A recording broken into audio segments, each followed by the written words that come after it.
തിരുവചനവർഷം തിരുവചനവർഷം വചനവർഷം തിരുവചനവർഷം നിന്നിൽ വസിച്ചിടാൻ തിരുവചനവർഷം നിന്നിൽ വസിച്ചിടാൻ വചനമാരി പൊഴിക്കണേ ദൈവമേ തിരുവചനമാക്കി തീർക്കണേ എന്നെയും. ഈശോ മിശിഹായ്ക്ക് സ്തുതിയായിരിക്കട്ടെ. സ്നേഹമുള്ളവരെ, മത്തായിയുടെ സുവിശേഷ പഠനത്തിൻ്റെ 4ാമത്തെ ക്ലാസ്സിലേക്ക് നമ്മൾ പ്രവേശിക്കുകയാണ്. ഈ 4 ക്ലാസ്സുകൾ കൊണ്ട് മത്തായിയുടെ സുവിശേഷ പഠനം പൂർണ്ണമായി എന്ന് ആരും കരുതരുത്. നമുക്ക് ലഭിച്ച സമയത്തിനുള്ളിൽ ഏതാനും കാര്യങ്ങൾ അല്പം ആഴത്തിൽ പങ്കുവെക്കുക, മനസ്സിലാക്കുക എന്നുള്ളത് മാത്രമാണ് നമുക്ക് ചെയ്യാൻ സാധിക്കുകയുള്ളൂ. ഓരോ സുവിശേഷത്തെക്കുറിച്ചും സുവിശേഷത്തെ ഓരോ വചനത്തെക്കുറിച്ചും വളരെ ബൃഹത്തായ ഗ്രന്ഥങ്ങൾ രചിക്കപ്പെട്ടിട്ടുണ്ട്.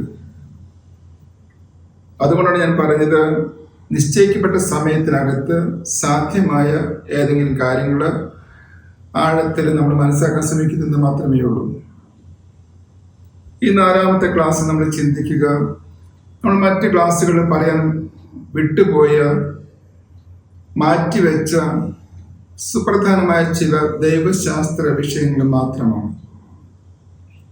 മത്തായി സുവിശേഷത്തിലെ യേശു ക്രിസ്തു ആരാണ്? യേശു ക്രിസ്തുവിനെ കുറിച്ച് മത്തായി വരച്ചു വെക്കുന്ന ചിത്രം എന്താണ്? ക്രിസ്തു ശിഷ്യത്വം എന്താണ്? ക്രിസ്തുവിന് ശിഷ്യനാകുന്ന വെച്ചത് എന്താണ്? സഭ എന്താണ്? ഈ സഭയുടെ ദൗത്യം എന്താണ്? ഇങ്ങനെയുള്ള ചില ദൈവശാസ്ത്ര വിഷയങ്ങളും മാത്രം വളരെ ലളിതമായിട്ട് ചുരുക്കമായിട്ടും നമ്മൾ ഇന്ന് ക്ലാസ്സിൽ കാണണം. മത്തായിയുടെ സുവിശേഷത്തിലെ ക്രിസ്തു വിജ്ഞാനീയം, അല്ലെങ്കിൽ ക്രിസ്തുവിനെ കുറിച്ചുള്ള ചിത്രം എന്താണ്? നമ്മൾ വേദപുസ്തക വ്യാഖ്യാന ഗ്രന്ഥങ്ങൾ പരിശോധിച്ചാൽ ക്രിസ്തുവിന് അപ്ലൈ ചെയ്യുന്ന വ്യത്യസ്തമായ പേരുകൾ, അവയുടെ അർത്ഥം ഇതൊക്കെ നമ്മൾ കാണും. ഞാൻ അതിലേക്കൊന്നും പോകാതെ യേശു ക്രിസ്തുവിനെ കുറിച്ച് മത്തായി സുവിശേഷമുള്ള അനുഭവം, ചിത്രം എന്താണ് എന്ന് ഒറ്റ വാചകത്തിൽ, ഒറ്റ വാക്കിൽ അവതരിപ്പിച്ച് അത് വിശദീകരിക്കാം. നമ്മൾ ഏറ്റവും ആദ്യത്തെ ക്ലാസ്സിൽ കണ്ടു, മത്തായിയുടെ സുവിശേഷം പുതിയ നിയമത്തിൽ ഏറ്റവും ആദ്യം വെച്ചത്, അതിനൊരു കാരണം പഴയ നിയമത്തെയും പുതിയ നിയമത്തെയും കൂട്ടിയിണക്കുന്ന ഒരു കണ്ണിയായിട്ടാണ്, ഒരു പാലമായിട്ടാണെന്ന്. അതുമായിട്ട് ബന്ധപ്പെട്ടതാണ് യേശുവിനെ കുറിച്ചുള്ള മത്തായിയുടെ ചിത്രം. അത് പഴയ നിയമത്തിന്റെ പൂർത്തീകരണം എന്നുള്ള അർത്ഥത്തിൽ മാത്രമല്ല, പഴയ നിയമത്തിലെ ആദ്യത്തെ ദൈവചിത്രവുമായിട്ട് ബന്ധപ്പെട്ടതാണ്. 1-ാമത്തെ അധ്യായത്തിൽ 23-ാമത്തെ വാചകത്തില് നമ്മൾ നേരത്തെ കണ്ടു, ദൈവദൂതൻ യേശുവിന് വേണ്ടി നിർദ്ദേശിക്കുന്ന 2ാമത്തെ പേര്, the ontological existential name of Jesus, Immanuel എന്നുള്ളത്. ഇം-അനു-ഏൽ, വിത്ത് ആസ് ഗോഡ്, ദൈവം നമ്മോട് കൂടെ എന്നർത്ഥമുള്ള ഇമ്മാനുവേൽ എന്ന് വിളിക്കപ്പെടും. സുവിശേഷകൻ ഒരു പക്ഷേ യഹൂദരല്ലാത്ത വ്യക്തികളോട് പ്രസംഗിക്കുന്നത് കൊണ്ടോ അവർക്കൊണ്ട് എഴുതുകൊണ്ടായിരിക്കണം ഈ വാക്കിനെ വിശദീകരിച്ചിരിക്കുന്നത്.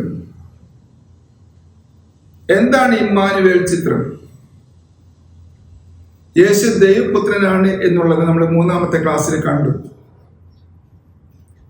പിശാച് ബാധിതനായ വ്യക്തി യേശുവിനെ ദൈവപുത്രൻ എന്ന് വിളിക്കുന്നു. അപ്പസ്തോലന്മാർ ഒന്നടങ്കം യേശുവിനെ ദൈവപുത്രൻ എന്ന് വിളിച്ച് ആരാധിക്കുന്നു. പത്രോസ് യേശുവിനെ ദൈവപുത്രനായിട്ട് ഏറ്റുപറയുന്നു. 27-ാമത്തെ അധ്യായം 54-ാമത്തെ വാചകത്തില് ശതാധിപൻ കുരിശിൽ കിടക്കുന്ന യേശുവിനെ നോക്കി, നീ സത്യമായും ദൈവപുത്രനാകുന്നുവെന്ന് ഏറ്റുപറയുന്നു. ഈ ദൈവപുത്രൻ എന്നുള്ളതിനേക്കാളേറെ യേശു ദൈവം തന്നെയാണ് എന്നുള്ളതാണ് ഈ ഇമ്മാനുവേൽ എന്ന വാക്കിനർത്ഥം? ഞാൻ കുറച്ചുകൂടി വിശദീകരിക്കാം. യോഹന്നാൻ സുവിശേഷത്തിൽ ഏറ്റവും ആദ്യം നമ്മൾ കാണുന്നത് എന്താണ്? ആദിയിൽ വചനമുണ്ടായിരുന്നു, വചനം ദൈവത്തോടു കൂടിയായിരുന്നു, വചനം ദൈവമായിരുന്നു. എന്ന് വെച്ചാൽ ലോഗോസ് എന്ന് പറയുന്നത് ദൈവം തന്നെയാണ് എന്നാണ് യോഹന്നാൻ പറഞ്ഞു വെക്കുക. അവിടെ നമ്മൾ ലോഗോസിനെ കുറിച്ച് പഠിക്കുമ്പോൾ അറിയാം, ഏതൊന്നിന്റെ സഹായത്താലാണ് പ്രപഞ്ചം നിലകൊള്ളുന്നത്, ഏതൊന്നിന്റെ സഹായത്താലാണോ ഓരോ വ്യക്തിയും ജീവിക്കുന്നത്, അതിനെയാണ് ലോഗോസ് എന്ന് ഗ്രീക്ക് ഫിലോസഫിയിൽ വിളിക്കുക. അത് വെറും വാക്കല്ല, അത് ജീവന്റെ തന്നെ കേന്ദ്രമായ ഒരു സത്യമാണ്, യാഥാർത്ഥ്യമാണ്. ഇതുപോലെ തന്നെ മത്തായി സുവിശേഷകൻ ലോഗോസ് എന്ന പദം ഉപയോഗിക്കുന്നില്ലെങ്കിലും ഒരുപക്ഷെ യഹൂദ പശ്ചാത്തലത്തിന് പരിചിതമായ യേശയുടെ പ്രവചനത്തിൽ നിന്നെടുത്ത ഈ ഇമ്മാനുവേൽ എന്ന പദമാണ് യേശുവിന് വേണ്ടി അപ്ലൈ ചെയ്യുക. എന്തുകൊണ്ടാണ് ഈ പദം മത്തായി സംബന്ധിച്ച് പ്രാധാന്യമുള്ളതാകുന്നത്? ഇതിന് ഉൽപ്പത്തി പുസ്തകത്തിലേക്ക് നമ്മൾ പോകണം. ബൈബിളിന്റെ ആദ്യത്തെ പേജിൽ കാണുന്ന ദൈവചിത്രം എന്താ? മനുഷ്യനോട് കൂടെ തോട്ടത്തിലായിരിക്കുന്ന, മനുഷ്യനോട് കൂടെ ഉലാത്തുനിന്ന് നടക്കുന്ന ദൈവം. ഇതാണ് ബൈബിളിൽ ആദ്യത്തെ ദൈവചിത്രം. മനുഷ്യന് വേണ്ടി കരുതലുള്ള ഒരു ദൈവം, മനുഷ്യർ കൂടെ ആയിരിക്കുന്ന ഒരു ദൈവം. ആ ആദ്യത്തെ പേജുകൾ കഴിയുമ്പോൾ നമുക്കറിയാം, മനുഷ്യൻ ദൈവത്തിൽ നിന്നും അകന്നു പോകുമ്പോൾ എത്രമാത്രം മനുഷ്യൻ ദൈവത്തിൽ നിന്നും അകന്നോ അത്രയും ദൈവത്തെക്കുറിച്ചുള്ള അവന്റെ ചിത്രം വികലമായി. അങ്ങനെയാണ് പഴയ നിയമത്തില് there's a political line of thought, there's a prophetical line of thought. ഈ പൊളിറ്റിക്കൽ ലൈൻ ഓഫ് തോട്ടിൽ എന്ത് സംഭവിക്കുന്നു? ദൈവം ജനത്തിന് വേണ്ടി യുദ്ധം ചെയ്യുകയും മറ്റുള്ളവരെ കൊന്നൊടുക്കുകയും ചെയ്യുന്ന, തിന്മ ചെയ്യുന്നവരെ ശിക്ഷിക്കുന്ന, ഇല്ലാതാക്കുന്ന ഒരു ദൈവം. എല്ലാ തിന്മകൾക്കും ശിക്ഷ വിധിക്കുന്ന ദൈവം. പക്ഷെ ആ ചിത്രം മുന്നോട്ട് പോകുന്നതോടൊപ്പം തന്നെ പാരലലായിട്ട്, സമാന്തരമായിട്ട് ഒരു പ്രവാചക ലൈൻ മുന്നോട്ട് പോകുന്നുണ്ട്. ഇസ്രായേലിൽ നീ തിരിച്ചു വരിക. ഓർക്കണം, മനുഷ്യൻ ദൈവത്തിൽ നിന്ന് അകന്നപ്പോൾ ദൈവമാണ് മനുഷ്യനെ തേടി ഇറങ്ങുക. ആദാമേ, നീ എവിടെയാണ്? അതുകൊണ്ട് മനുഷ്യരുടെ ഒത്തായിരിക്കാൻ ആഗ്രഹിക്കുന്ന ഒരു ദൈവത്തിന്റെ ചിത്രമാണ് ബൈബിളിലെങ്കിൽ ആ ചിത്രം ബൈബിളിന്റെ പിന്നീടുള്ള പേജുകളിൽ ഇസ്രായേൽ ജനത്തിന്റെ പിന്നീടുള്ള കാലഘട്ടത്തിൽ വികലമാക്കപ്പെട്ടു. അതിനെ പുനരുദ്ധരിക്കുകയാണ് യേശു. അല്ലെങ്കിൽ യേശുവിൽ സംഭവിക്കുന്നത് ആദ്യത്തെ, ഏറ്റവും ആദ്യത്തെ വേദപുസ്തക ദൈവചിത്രം യേശു ക്രിസ്തുവില് പുനരവതരിപ്പിക്കപ്പെടുന്നു. തോട്ടത്തിൽ വെച്ചുള്ള മനുഷ്യരുടെ ആദിമാതാപിതാക്കളുടെ അനുഭവം ദൈവം തങ്ങളോടൊത്ത് വസിക്കുന്ന അനുഭവമായിരുന്നുവെങ്കിൽ ഇന്ന് യേശുവിൽ നമ്മൾ കണ്ടുമുട്ടുന്നത് മനുഷ്യരുടെ ഒത്തുള്ള ഒരു ദൈവത്തെയാണ്. അതുകൊണ്ട് ഇമ്മാനുവേൽ എന്ന പദം മാത്രം മതി മത്തായി സുവിശേഷത്തിലെ ക്രിസ്തു ദർശനത്തെ മുഴുവൻ വ്യാഖ്യാനിക്കാൻ. ബാക്കിയുള്ളതെല്ലാം പുതിയ നിയമ പാരമ്പര്യത്തില് മറ്റ് സുവിശേഷങ്ങളിലെല്ലാം പറഞ്ഞു വെക്കുന്ന വ്യത്യസ്തമായ പേരുകളാണ്. അതുകൊണ്ടാണ് ഞാൻ ആരംഭത്തിൽ പറഞ്ഞത്, ഒന്നാമത്തെ ക്ലാസ്സിൽ പറഞ്ഞത്, ഇമ്മാനുവേൽ എന്നുള്ളത് യേശു തന്നിൽ തന്നെ ആരാണോ അതാണ് ഇമ്മാനുവേൽ. ജീസസ് എന്നുള്ളത് ഇറ്റ്സ് എ മിഷണറി നെയിം. അവൻ എന്ത് ചെയ്യാൻ പോകുന്നു? തന്റെ ജനതയുടെ പാപങ്ങളിൽ നിന്ന് മോചിക്കും. അതുകൊണ്ട് യേശു തന്നിൽ തന്നെ ആരാണെന്നുള്ള ചോദ്യത്തിന് ഉത്തരം ദൈവപുത്രനാണ് എന്നതിനേക്കാൾ ഉപരി അവൻ ദൈവം തന്നെയാണ്, മനുഷ്യരുടെ ഒത്ത് വസിക്കുന്ന ദൈവമാണ്. അതിൽ മനുഷ്യാവതാര രഹസ്യം ഉൾക്കൊണ്ടിട്ടുണ്ട്. വേദപുസ്തകത്തിൽ ആദ്യത്തെ ദൈവചിത്രം ഉൾക്കൊണ്ടിട്ടുണ്ട്. ഇനി സുവിശേഷം അവസാനിക്കുന്നത് എങ്ങനെയാണെന്ന് അറിയോ? 28-ാമത്തെ അധ്യായം 20-ാമത്തെ വാചകം നിങ്ങൾക്കൊക്കെ അറിയാം. ശിഷ്യന്മാർക്ക് ഏറ്റവും വലിയ പ്രേക്ഷിത കൽപ്പന നൽകിയതിനു ശേഷം സുവിശേഷം അവസാനിക്കുന്നത് ഇങ്ങനെയാണ്: യുഗാന്തം വരെ എന്നും ഞാൻ നിങ്ങളോട് കൂടെ ഉണ്ടായിരിക്കും. The eternal presence of Jesus the eternal presence of God with mankind. അത് സഭയോടൊത്ത് മാത്രമല്ല, ശിഷ്യരോടൊത്ത് മാത്രമല്ല, യേശുവിൽ വിശ്വസിക്കുന്ന എല്ലാവർക്കുമുള്ള വലിയൊരു വാഗ്ദാനമാണ്. യുഗാന്തം വരെ എന്നും ഞാൻ നിങ്ങളോട് കൂടെ ഉണ്ടായിരിക്കും. ഇമ്മാനുവേൽ മാത്രം പറഞ്ഞു വെച്ചാലും ആ വാചകം അർത്ഥം പൂർണ്ണമാകും. എന്ന് വെച്ചാൽ അവസാനത്തെ വാചകത്തിന് പകരം ഇമ്മാനുവേൽ എന്ന് മാത്രം പറഞ്ഞാൽ മതിയാകും. എന്ന് വെച്ചാൽ ഇതെല്ലാം കഴിഞ്ഞതിന് ശേഷം ഒപ്പിടുന്നത് പോലെ, ഇമ്മാനുവേൽ എന്ന് പറഞ്ഞ് ഒപ്പിടുന്നത് പോലെ. ഇനി ഓർക്കണം, ഈ ദൈവം നമ്മുടെ കൂടെ എന്ന് പറയുന്ന വ്യക്തി യേശു ഒരു അധികാരത്തിന്റെ, ഒരു സർവശക്തനായ ഒരു ദൈവത്തിന്റെ ചിത്രമല്ല കാണുക. നമ്മൾ സുവിശേഷത്തിൽ ഓടിയപ്പോൾ നമ്മൾ കണ്ടു, ഏഷ്യ പ്രവാചകന്റെ വിനീതനായ, ശാന്തനായ, ചതഞ്ഞ് ഞങ്ങൾ ഒടിച്ചു കളയാത്ത, കരുതി കന്ന് തിരി ഊതിക്കെടുത്താത്ത ഒരു വ്യക്തിയാണ് ദൈവം. എല്ലാവരോടും ക്ഷമ കാണിക്കുന്ന ദൈവം, സഹനങ്ങളിലൂടെ കടന്നു പോകുന്ന ദൈവം. എ ഗോഡ് ക്രൂസിഫൈഡ് ഫോർ മാൻ. അതുകൊണ്ട് ക്രൂസിഫൈഡ് ഗോഡ് എന്ന് വേണമെങ്കിൽ യേശുവിനെ വിളിക്കാം, ക്രിസ്തുവിനെ വിളിക്കും. ഇവിടെ നമ്മൾ ഓർക്കണം, 1-ാമത്തെ അധ്യായത്തിൽ 1-ാമത്തെ വാചകം നമ്മൾ കണ്ടു, യേശു ക്രിസ്തു. അവിടെ ഞാൻ പറഞ്ഞു, മനുഷ്യനായി അവതരിച്ച യേശു ദൈവമായ ദൈവപുത്രനായ ക്രിസ്തുവാണെന്ന് ഏറ്റുപറയുന്നതാണ് ക്രൈസ്തവ വിശ്വാസം എന്ന്. ഈ ക്രിസ്തു അതിന്റെ പൂർണ്ണതയിൽ അർത്ഥം കൈവരിക്കുന്നത് തന്റെ കുരിശ് മരണത്തിനും ഉത്ഥാനത്തിലൂടെയുമാണ്. ഇവിടെയാണ് നമ്മൾ ദൈവപുത്രനാണെന്നുള്ള 4 വിശ്വാസ പ്രഖ്യാപനങ്ങളുടെ അർത്ഥം വേർതിരിച്ച് കാണേണ്ടത്. 1-ാമത്തെയും 2-ാമത്തെയും 3-ാമത്തെയും വിശ്വാസ പ്രഖ്യാപനങ്ങള് അത്ഭുതങ്ങളുടെയും വലിയ ചെയ്തികളുടെയും പശ്ചാത്തലത്തിലാണ്. പക്ഷെ 4-ാമത്തെ വിശ്വാസ പ്രഖ്യാപനം, അതാണ് ഏറ്റവും പ്രധാനപ്പെട്ടത്. പത്രോസിന്റെയോ ശിഷ്യന്മാരുടെയോ പിശാചുബാധന്റേതല്ല. കാരണം എന്താണെന്ന് വെച്ചാൽ, വിജാതീയനായ ഒരു മനുഷ്യൻ രക്തമൊലിച്ച് ആണികളാൽ ബന്ധിക്കപ്പെട്ട് അർദ്ധനഗ്നനായി കിടക്കുന്ന ക്രൂശിതനായ യേശുവിനെ നോക്കിയിട്ടാണ് പറയുക, ഈ മനുഷ്യൻ സത്യമായും ദൈവപുത്രനായിരുന്നുവെന്ന്. And this is the real Christian faith, the true, the genuine Christian faith.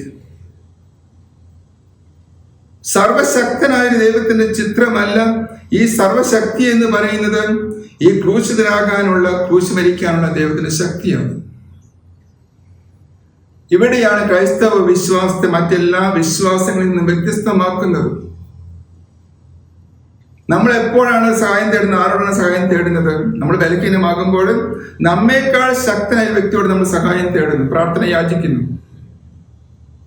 പക്ഷെ സുവിശേഷത്തിലെ ക്രിസ്തു ദൈവപുത്രനാകുന്നത് ആ ശതാധിപൻ പ്രഖ്യാപിച്ചതുപോലെ ഈ ക്രൂശിൽ കിടക്കുമ്പോഴാണ് അവൻ സത്യമായിട്ടും ദൈവപുത്രനായിരുന്നു എന്നുള്ളത് വ്യക്തമാകുന്നത്. അവനെ നോക്കിയിട്ടാണ് ഞാൻ അപേക്ഷിച്ചത്, കർത്താവേ എന്നെ രക്ഷിക്കണമേ എന്ന്. സ്വയമായിട്ട് രക്ഷിക്കാൻ സാധിക്കാത്ത യേശുവിനെ നോക്കി, രക്തമൊലിച്ച് കിടക്കുന്ന, ആണികളിൽ കിടക്കുന്ന, ഉടുതുണിയില്ലാത്ത യേശുവിനെ നോക്കിയിട്ടാണ് ഞാൻ വിളിച്ചവൻ, കർത്താവേ എന്നെ രക്ഷിക്കണമേ എന്ന്. And that's the paradox of Christian faith. ഇവിടെ നമ്മൾ ഓർക്കണം, എൻ്റെ വിശ്വാസത്തിന്റെ അടിസ്ഥാനം ഈ ക്രൂശിതനായ ക്രിസ്തുവാണോ, അവിടെയിരിക്കുന്ന ക്രിസ്തുവാണോ? ശതാധിപനെ പോലെ ഈ കുരിശിൽ കിടക്കുന്ന ക്രിസ്തുവിനെ നോക്കിയിട്ട് നീയാണ് എൻ്റെ ദൈവം എന്ന് പറയാൻ സാധിക്കുമ്പോഴാണ് ഞാൻ യഥാർത്ഥത്തിൽ വിശ്വാസിയാകുന്നത്. അതുകൊണ്ടാണ് ശിഷ്യന്മാരെ പഠിപ്പിക്കുമ്പോൾ യേശു പറയുക, അനുദിനം സ്വന്തം കുരിശുമെടുത്ത് എൻ്റെ പിന്നാലെ വരാത്തവന് എൻ്റെ ശിഷ്യനായിരിക്കുവാൻ സാധിക്കുകയില്ല എന്ന്. ഈ കുരിശിന്റെ പശ്ചാത്തലത്തിലാണ് യേശുവിനെ ദൈവമായിട്ട് തിരിച്ചറിയേണ്ടതും അംഗീകരിക്കേണ്ടതും. അതുകൊണ്ടാണ് ഞാൻ പറഞ്ഞത്, ഈ ഇമ്മാനുവേൽ എന്ന് പറയുന്ന ദൈവം നമ്മോട് കൂടി എന്ന അർത്ഥമുള്ള യേശു എന്ന് പറയുന്നത് it's a crucified God, crucified for mankind. എല്ലാ അർത്ഥത്തിലും. അതുകൊണ്ട് മറ്റ് മനുഷ്യപുത്രൻ എന്നുള്ള പദം അല്ലെങ്കിൽ ദൈവപുത്രൻ എന്നുള്ള പദം, മോശയ്ക്ക് സമാനമായ പ്രവാചകനാണെന്നുള്ള ചിന്ത ഇതിനേക്കാളൊക്കെ ഉപരിയായിട്ട് യേശു ദൈവമാണ്. He's the God with us, the Immanuel. പഴയ നിയമത്തിലെ ദൈവദർശനത്തെ, ഏറ്റവും ആദ്യത്തെ ദൈവദർശനത്തെ പൂർണ്ണമായിട്ടും അവതരിപ്പിക്കുന്ന വ്യക്തി ചിത്രമാണ് യേശുവിൻ്റേത്, ഇമ്മാനുവേൽ എന്നുള്ള പദത്തിൽ. ഞാൻ മറ്റൊന്നിലേക്കും പോകുന്നില്ല. രണ്ടാമതായിട്ട് നമ്മൾ എടുക്കാൻ പോകുക മത്തായി സുവിശേഷത്തിലെ ക്രിസ്തു ശിഷ്യൻ ആരാണ്? നമുക്കറിയാം, 4-ാമത്തെ അധ്യായത്തിൽ തന്നെ ദൗത്യം ആരംഭിക്കുമ്പോൾ യേശു ആദ്യം ചെയ്യുന്നൊരു കാര്യം ഒരു ചെറിയ ശിഷ്യ സമൂഹത്തെ വിളിച്ചു കൂട്ടുകയാണ്. 2 pairs of brothers. അതുപോലെ 9-ാമത്തെ അധ്യായത്തിൽ മത്തായി വിളിക്കുന്ന രംഗവുമുണ്ട്. These are the 2 called narratives in the Gospel of Matthew. മറ്റു ശിഷ്യന്മാരെ വിളിച്ചതിനെ കുറിച്ച് നമുക്കറിയില്ല. എപ്പോൾ വിളിച്ചു, എവിടെ വെച്ച് വിളിച്ചു, എങ്ങനെ വിളിച്ചു നമുക്കറിയില്ല. പക്ഷേ ഈ 2 കോൾ നരേറ്റീവ്സ്, വിളി വിവരണങ്ങൾ മതി ക്രിസ്തു ശിഷ്യത്വത്തെ കുറിച്ചുള്ള സുവിശേഷത്തിന്റെ ചിന്ത മനസ്സിലാക്കാൻ. ഓർക്കണം, യേശു കടൽ തീരത്തേക്ക് ചെല്ലുന്നു. അവിടെ മീൻ പിടിക്കാനിരിക്കുന്ന ഒരുങ്ങുന്ന വ്യക്തികളെ കാണുന്നു. അവരോട് നോക്കി പറയുന്നു, നിങ്ങൾ എന്നെ അനുഗമിക്കുവിൻ, യു ഫോളോ മീ. ശിഷ്യന്മാരെ ഒരു മറുചോദ്യവും ചോദിക്കാതെ വലയും വ്യക്തികളെയും എല്ലാം ഉപേക്ഷിച്ച് യേശുവിന്റെ പിറകെ പോകുന്നു. മത്തായി സുവിശേഷം കൃത്യമായിട്ട് പറയും, ഉടനടി തൽക്ഷണം അവർ യേശുവിന് പിറകെ പോയി എന്ന് പറയുക. ഗ്രീക്കിലെ എർട്യൂസ് എന്ന് പറയും, ഉടനടി. ക്രിസ്തു ശിഷ്യൻ പിന്നെ ശങ്കിച്ചു നിൽക്കേണ്ടത് വിളി കേട്ടാൽ ഉടനെ ഇറങ്ങി പുറപ്പെടുക എന്നുള്ളത്. ഇവിടെ 1-2 കാര്യങ്ങൾ മനസ്സിലാക്കാനുണ്ട്. You follow me. ഫോളോ എന്നതിന് ഗ്രീക്ക് വാക്ക് ആക്കൊളുത്തേൻ എന്നാണ്. പിറകെ പോവുക, അനുഗമിക്കുക. നമ്മളെ ആരെയാണ്, എന്തിനാണ് അനുഗമിക്കേണ്ടത്? മീ. നമ്മളൊരു തത്വശാസ്ത്രത്തെ അല്ല, നമ്മളൊരു ആശയത്തെ അല്ല, ഒരു സംഘടനയെ അല്ല നമ്മൾ അനുഗമിക്കുന്നത്. നമ്മളൊരു വ്യക്തിയെയാണ് അനുഗമിക്കുന്നത്. യേശു എന്ന വ്യക്തിയുടെ പിറകെയാണ് നമ്മൾ പോകുന്നത്. ആ വ്യക്തിയാണ് ക്രിസ്തു ശിഷ്യന്റെ കൺമുമ്പിൽ എപ്പോഴും മാതൃകയായിട്ടുണ്ടാകേണ്ടത്. എന്റെ ജോലി അവന് പിറകെ പോവുക എന്നുള്ളത്. പിറകെ പോകുന്നവന്റെ ചിന്ത എന്തായിരിക്കണം? മുന്നിലുള്ളതിനെ എപ്പോഴും കണ്ണിൽ കണ്ടുകൊണ്ടിരിക്കണം. അതുകൊണ്ട് ക്രിസ്ത്യാനി എന്ന് പറയുന്നത് ബൈബിൾ വായിച്ചൊരു ആശയത്തെ ജീവിതത്തിലേക്ക് പകർത്തുന്ന വ്യക്തിയല്ല, മറിച്ചൊരു വ്യക്തിയെ നമ്മിലേക്ക് കോപ്പി ചെയ്യുന്ന പ്രക്രിയയാണ് ഈ ക്രിസ്ത്യാനിയായിട്ട് തീരുക എന്നതിനർത്ഥം. ഏതാനും ആശയങ്ങൾ ഉൾക്കൊള്ളുക എന്നുള്ളതല്ല. ഈ ആശയങ്ങൾ മറ്റു സ്ഥലങ്ങളിൽ നമുക്ക് കിട്ടും. യേശുവിനെ കുറിച്ചുള്ള ചിത്രം നമുക്ക് കിട്ടുന്നത് വേദപുസ്തകം ധ്യാനിച്ച് ഉപ്പിലിട്ട മാങ്ങ പോലെ ക്രിസ്തു രസം എന്നിലേക്ക് പകരുമ്പോഴാണ്. എന്ന് വെച്ചാൽ ക്രിസ്തു രസം സ്വന്തം മജ്ജയിലും മാംസത്തിലും തലച്ചോറിലും ചിന്തയിലും ആവോളം ആസ്വദിക്കുന്ന നിറച്ച ഒരു വ്യക്തിയാണ് ക്രിസ്തു ശിഷ്യൻ. അതുകൊണ്ടാണ് പൗലോസേക്ക് പറയാൻ സാധിക്കുന്നത്, ഇനിമേൽ ഞാനല്ല, ക്രിസ്തു എന്നിൽ ജീവിക്കുന്നു. ഇതാണ് യഥാർത്ഥത്തിൽ ക്രിസ്തു ശിഷ്യന് സംഭവിക്കേണ്ട മാറ്റം. ഈ മാറ്റത്തിനെ പറയുന്ന പേരാണ് റിപ്പന്റൻസ്. മത്തായിയുടെ സുവിശേഷത്തിലെ യോഹന്നാനും യേശുവും 2 കൂട്ടം പ്രഘോഷിക്കുന്ന ഒരേ വാചകമാണ്. മത്തായിയുടെ സുവിശേഷം 3-ാമത്തെ അധ്യായത്തില് സ്നാപകയോഹന്നാൻ പ്രഭാഷണം ആരംഭിച്ച 2-ാമത്തെ വാചകത്തിൽ ഇപ്രകാരമാണ് നമ്മൾ വായിക്കുക.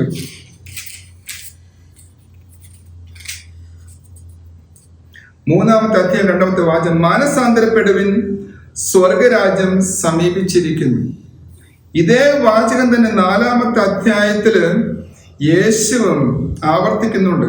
4-ാമത്തെ അധ്യായം 17-ാമത്തെ വാചകം, വേർഡ് ബൈ വേർഡ് റെപ്പറ്റീഷൻ, മാനസാന്തരപ്പെടുവിൻ, സ്വർഗരാജ്യം സമീപിച്ചിരിക്കുന്നു. ഈ 2 കാര്യങ്ങളാണ് ക്രിസ്തു ശിഷ്യനെ നയിക്കേണ്ടത്. ക്രിസ്തു ശിഷ്യനാകാനുള്ള വിളിയുടെ, പൊതുവായ വിളിയുടെ 2 കാര്യം. ഒന്ന്, മാനസാന്തരപ്പെടുവിൻ, റിപ്പന്റ്. മറ്റൊന്ന് സ്വർഗരാജ്യത്തെ ലക്ഷ്യമാക്കിയുള്ള മാനസാന്തരം. എന്താണ് ഈ മാനസാന്തരം? ക്രിസ്തു ശിഷ്യനോടുമായിട്ട് ബന്ധപ്പെടുത്തി ചിന്തിക്കുമ്പോൾ നമ്മൾ പലപ്പോഴും മാനസാന്തരത്തെക്കുറിച്ചുള്ള കഥകൾ കേട്ട് കാണും, സാക്ഷ്യങ്ങൾ കേട്ട് കാണും. ഞാൻ ഇന്നലെ വരെ വളരെ മോശമായിട്ട് ജീവിച്ചു, ഞാനൊരു ധ്യാനം കൂടി, ഞാൻ പിറ്റേ ദിവസം മുതൽ നല്ല വ്യക്തിയായിട്ട് തീർന്നു. ജീവിതത്തിന്റെ സ്വഭാവത്തിൽ ചെയ്തുകൊണ്ടിരുന്ന പ്രവൃത്തിയിൽ വരുന്നൊരു മാറ്റത്തെക്കുറിച്ചല്ല പറയുക സുവിശേഷം. മെറ്റനോയിയ എന്ന ഗ്രീക്ക് പദത്തിന് ഒരു മനസ്സിന്റെ അന്തരം എന്ന് പറയുമ്പോൾ it's A complete total change of attitude. Hebrew ഭാഷയിൽ ഷൂബ് എന്ന് പറയുന്നതിന് ഒരു യു ടേൺ എടുക്കുക എന്ന അർത്ഥമുണ്ട്. ആ യു ടേൺ എടുത്തിട്ട് അല്ലെ എടുക്കുമ്പോൾ തന്നെ അവന്റെ മനസ്സിൽ വന്നൊരു മാറ്റമുണ്ട്. ആ മാറ്റത്തിൽ നിന്നാണ് സമ്പൂർണമായൊരു മാറ്റം, പുതിയൊരു ദിശ അവന് കൈവരിക. ഇത് ധൂർത്തപുത്രന്റെ ഉപമയിൽ ലൂക്കാസ് സുവിശേഷൻ വളരെ ഭംഗിയായിട്ട് വരച്ചു വെക്കും. പിതാവിന് അകന്നു പോകുന്നു, അവന്റെ ചിന്തയില് പിതാവിന്റെ ഭവനത്തെക്കുറിച്ചുള്ള ഓർമ്മ വരുന്നു, അവന് യു ടേൺ അടിക്കാൻ തീരുമാനിക്കുന്നു, അവന്റെ എല്ലാ കാഴ്ചപ്പാടുകളും മാറുന്നു. പിതാവിനെ കുറിച്ചും പിതാവിന്റെ ഭവനത്തെക്കുറിച്ചുമുള്ള കാഴ്ചപ്പാടുകളെല്ലാം മാറുന്നു. അവൻ വേറെ രീതിയിൽ ജീവിക്കാൻ തുടങ്ങുന്നു. പുതിയ നിയമ കാഴ്ചപ്പാടിലുള്ള മാനസാന്തരത്തിന് ഏറ്റവും ബെസ്റ്റ് എക്സാമ്പിൾ എന്ന് പറയുക പൗലോസ്ലീഹായുടെ മാനസാന്തരമാണ്. അപ്പോസ്തല പ്രവർത്തനങ്ങൾ 3 പ്രാവശ്യം അത് വിവരിച്ചിട്ടുണ്ട്. 9-ാം അധ്യായത്തിൽ അവിടെ പറയുന്ന മാനസാന്തര കഥയിൽ ഒരു കാര്യം നമ്മൾ ശ്രദ്ധിച്ചാൽ അറിയാം എന്താണ് വാസ്തവ മാനസാന്തരം എന്ന്. പൗലോസിന്റെ കണ്ണുകളിൽ നിന്ന് മീനിന്റെ ശൽക്കം പോലെ, ചിതമ്പൽ പോലെ എന്തോ താഴേക്ക് പൊഴിഞ്ഞു വീണു എന്ന് വെച്ചാൽ അവന്റെ കാഴ്ചയിലുണ്ടായ, കാഴ്ചപ്പാടിലുണ്ടായ മാറ്റത്തെയാണ് അത് സൂചിപ്പിക്കുക. അതുകൊണ്ട് സ്വന്തം പാണ്ഡിത്യത്തെയും സ്വന്തം പൗരത്വത്തെയും സ്വന്തം വംശത്തെയും കുറിച്ചുള്ള എല്ലാ അഹങ്കാര ചിന്തകളും മാറ്റിവെച്ച് അവൻ തന്നെ കുറിച്ചുള്ള യാഥാർത്ഥ്യത്തിലേക്ക്, യഥാർത്ഥ ബോധത്തിലേക്ക്, ക്രിസ്തുവിനെ കുറിച്ച് അവബോധത്തിലേക്ക്, സഭയെക്കുറിച്ച് അവബോധത്തിലേക്ക് എല്ലാം കടന്നു വരുന്നു. അതുകൊണ്ടാണ് പൗലോസിനെ പറയാൻ സാധിക്കുക, എനിക്ക് വിലപ്പെട്ടെന്ന് കരുതി ഇതെല്ലാം ഞാൻ ഇന്ന് ഉച്ഛിഷ്ടം പോലെ കരുതുന്നു. ക്രിസ്തുവിനെ കുറിച്ചുള്ള ജ്ഞാനം ഏറ്റവും സമ്പൂർണമായ മഹത്വമേറിയതാകിയാൽ ബാക്കിയെല്ലാം ഞാൻ ഉച്ഛിഷ്ടം പോലെ കരുതുന്നു. ഇതാണ് മാനസാന്തരം എന്ന് പറയുന്ന പ്രക്രിയ. നമ്മുടെ കാഴ്ചപ്പാടിലാണ് മാറ്റം സംഭവിക്കേണ്ടത്. അവ മാറ്റം സംഭവിച്ചു കഴിഞ്ഞാൽ ജീവിതത്തിന് മൊത്തം മാറ്റം സംഭവിക്കും. ഇനി സ്വർഗരാജ്യം എന്താണ്? This is not a spatial concept. ഏതെങ്കിലും ഭൂമിശാസ്ത്രപരമായ ഒരു പൊളിറ്റിക്കൽ കിങ്ഡം അല്ല ഇത് ഉദ്ദേശിക്കുക. എല്ലാ മനുഷ്യരും, ഈ സൃഷ്ടപ്രപഞ്ചം മുഴുവനും ക്രിസ്തു കേന്ദ്രീകൃതമായിട്ട് ദൈവത്തിന്റെ അടുക്കിലേക്ക് യാത്ര ചെയ്യുന്ന ഒരവസ്ഥ, എല്ലാം ദൈവത്തിന് വിധേയമാകുന്ന ഒരവസ്ഥ, ഈ സൃഷ്ടപ്രപഞ്ചം മുഴുവനും ദൈവത്തിന് വിധേയമാകുന്ന ഒരവസ്ഥ, അതിനെയാണ് നമ്മൾ ദൈവരാജ്യം എന്ന് വിളിക്കുക. നമുക്ക് മാനുഷികമായ വാക്കുകളേ ഉള്ളൂ ഈ യാഥാർത്ഥ്യത്തെ കുറിച്ച് പറയാനായിട്ട്. അതുകൊണ്ടാണ് നമ്മൾ രാജ്യം, ഭരണം എന്നൊക്കെ ഉദ്ദേശിക്കുന്നത്.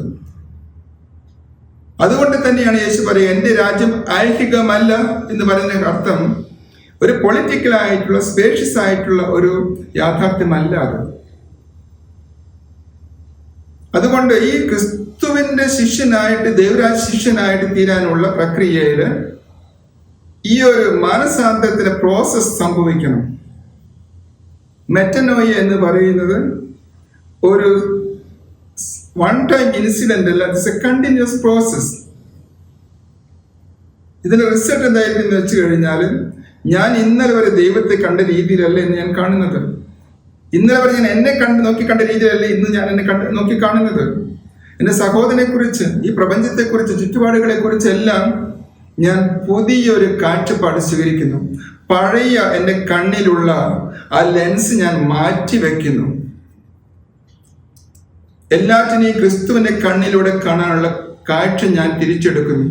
ഈ അന്തർക്ക് കാഴ്ചയുടെ സംഭവങ്ങളെല്ലാം കാണുന്നത് ഇതെല്ലാം ശിഷ്യരെ പഠിപ്പിക്കാൻ വേണ്ടിയിട്ട്. നിങ്ങൾ കാണുന്ന രീതിയിൽ ഇപ്പോഴും ശരിയല്ല എന്ന് യേശു പഠിപ്പിച്ച് വെക്കുക അതിലൂടെ. അതുകൊണ്ടാണ് ഞാൻ 3-ാമത്തെ ക്ലാസ്സിൽ പറഞ്ഞത്, വാസ്തവത്തിൽ ക്രിസ്തു ശിഷ്യരുടെ അല്പവിശ്വാസത്തെക്കുറിച്ച് അല്ലെങ്കിൽ വിശ്വാസരാഹിത്യത്തെക്കുറിച്ചെല്ലാം പറഞ്ഞു വെക്കാനാണ് ഈ അന്ധരുടെ കാഴ്ചയെക്കുറിച്ച് വീണ്ടും പറഞ്ഞു വെക്കുക സുവിശേഷം. ഇനി ക്രിസ്തു ശിഷ്യത്വത്തെക്കുറിച്ച് നമുക്കറിയാം, ഈ 4-ാമത്തെ അധ്യായം മുതൽ അവസാനം വരെയും പറഞ്ഞു പോകുന്നുണ്ട്. 8-ാമത്തെ അധ്യായത്തിൽ സംഭവമുണ്ട്, അതുകൂടി ഞാൻ ഈ ഘട്ടത്തിൽ വ്യാഖ്യാനിക്കാൻ ഉദ്ദേശിക്കുകയാണ്. യേശു അത്ഭുതങ്ങൾ ചെയ്ത് നടന്നു പോകുമ്പോൾ ഒരു നിയമജ്ഞൻ വന്ന് യേശുവിനെ അനുഗമിക്കാൻ ആഗ്രഹം പ്രകടമാക്കുന്നുണ്ട്. അവിടെ 8-ാമത്തെ അധ്യായം 19-ാമത്തെ വാചകം, ഒരു നിയമജ്ഞൻ അവനെ സമീപിച്ച് പറഞ്ഞു, ഗുരു, നീ പോകുന്നിടത്തെല്ലാം ഞാൻ നിന്നെ അനുഗമിക്കും. യേശു എന്നും പോലെ മോനെ എന്നല്ല പറഞ്ഞത്, നീ വന്നാൽ ശരിയാകുമെന്ന് എനിക്ക് തോന്നുന്നില്ല, കാരണം എനിക്ക് തന്നെ കിടക്കാൻ ഇടമില്ല, മനുഷ്യപ്പത്തിന് തലചാക്കാൻ ഇടമില്ല